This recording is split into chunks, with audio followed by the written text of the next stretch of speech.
Have you ever wondered where the Nazis got their theme song? Of course you haven't, you're normal, but the story has fascinating historical parallels to what's going on in the news today, so I would like to tell you the story. How they say history repeats itself, seriously buckle in for this one because it is fucking wild, you guys. Hi, I'm Kate, I'm a historian, and today, unfortunately, we're going to talk more about Nazis, in particular Horst Wessel, a man whose murder was strategically politicized and propagandized by the Nazi war machine into being made a martyr for the Nazi cause, and, this is also true, whose shitty Nazi jam band music became the official national anthem of Nazi Germany.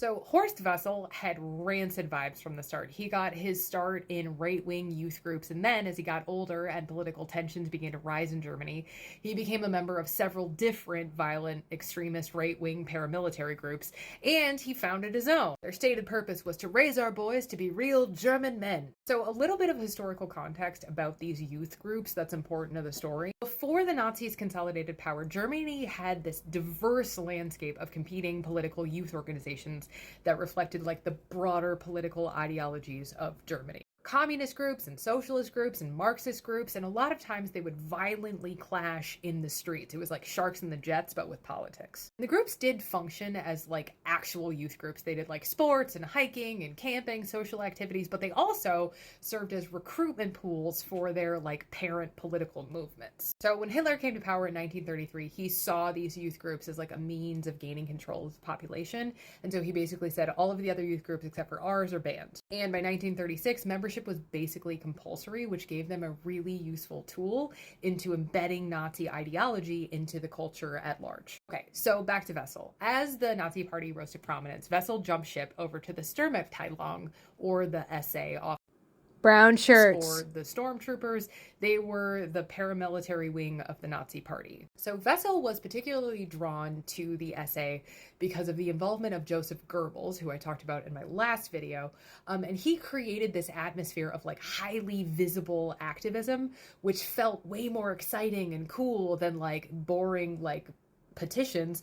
Just go out and brawl in the streets for the Nazis. This was great for Wessel because in particular the group that he joined were known as being kind of like violent street fighters, and they were often asked to provide protection for Hitler himself and other Nazi leaders when they made speeches in the city.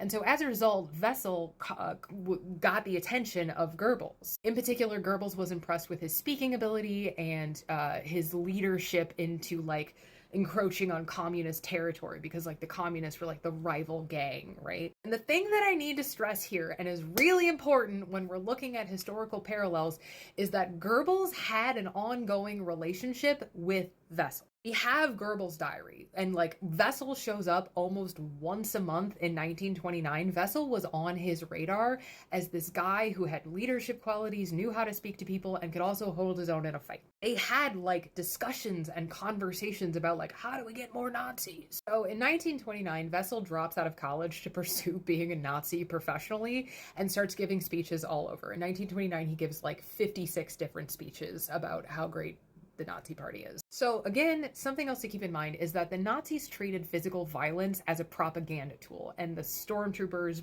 brown shirts, SAs, whatever you want to call them, they were tasked to provoke confrontation. They were being told specifically, go out, start fights, intimidate people. And this became a really big issue in the streets of Berlin, and there was like an ongoing civil war between the Nazi Party and the Communist Party. So how did Horst Wessel become a martyr for the Nazi cause? January 14th, 1930, Horst Wessel opens the door expecting to meet a friend and gets shot in the face by a communist. And news travels fast, even without the technology that we have today. So Wessel is lying in the hospital, seriously wounded. Goebbels is already releasing reports and publishing press releases saying that those who had carried out the attack were degenerate communist subhumans.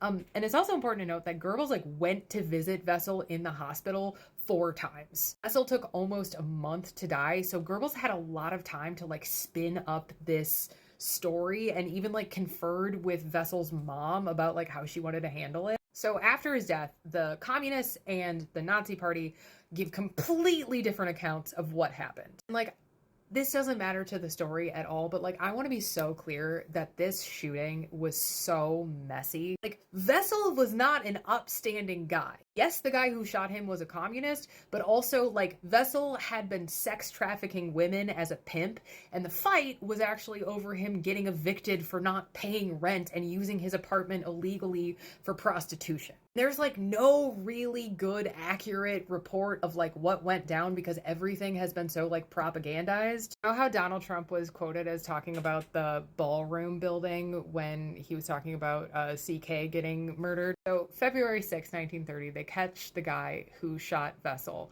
And Joseph Goebbels had this to say in his diary.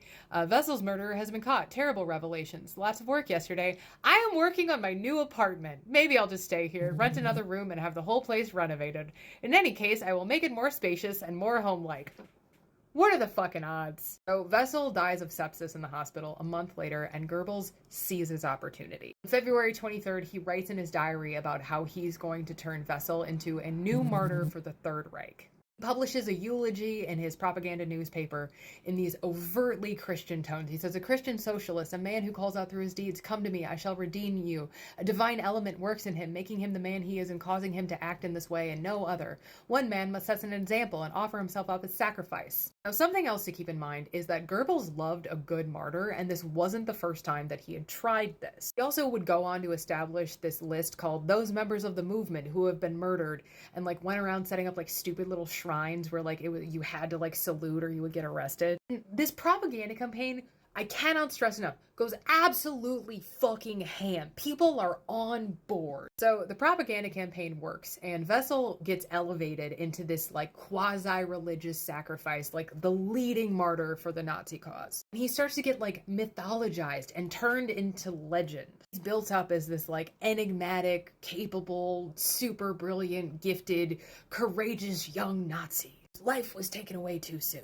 Leave out the part about him being a sex trafficker.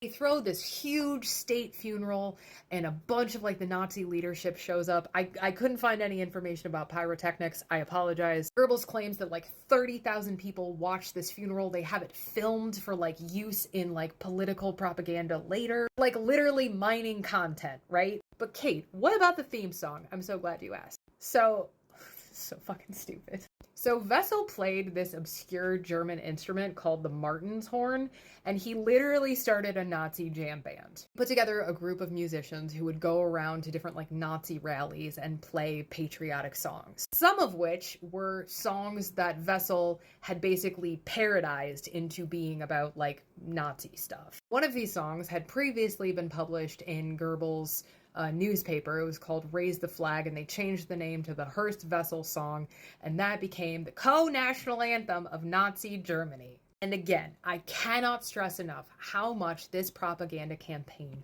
worked. An entire cult of personality sprung up around Wessel, and by like singing the song, Germans were committing to imitate and uphold the values of Wessel. Would be willing to die a martyr's death for the Third Reich. Goebbels continued to use this like martyrdom cult of personality thing for years. There were Wessel streets and squares, a hospital, the town where he was from was renamed after him. There were children's books, biographies, movies. He was a massive part of the culture. Wessel's name became sort of a shorthand for the core tenets of Nazi ideology. Newspapers called him a hero and talked about his sacrificial death, how he passionately inflamed millions, and he was a driving force behind the struggle for freedom. So that was a lot, but what can we learn from this? Nazis deliberately transformed Wessel's story. They took Wessel's sad little life and sordid, violent contributions to the Nazi cause and turned him into a legend that supported their political needs. He was not a heroic figure. The Nazis needed heroic figures in order to hold the movement together. And Wessel, a minor Nazi street thug with a penchant for writing parody songs, became the hero that they needed. Right now, we are witnessing the birth of a martyr in live time. The question remains, have they picked someone who is going to further unify or be further divisive to the cause? I don't know the answer to that, but I do know that right now, the most powerful thing you can do is educate yourself. Look up the mechanisms of fascism. Look up how fascism spreads and roots and grows. Call it out when you see it. Because yesterday on stage, I didn't see power. I saw fear and desperation and a desperate need to control the narrative. And I think a lot of people are starting to catch on.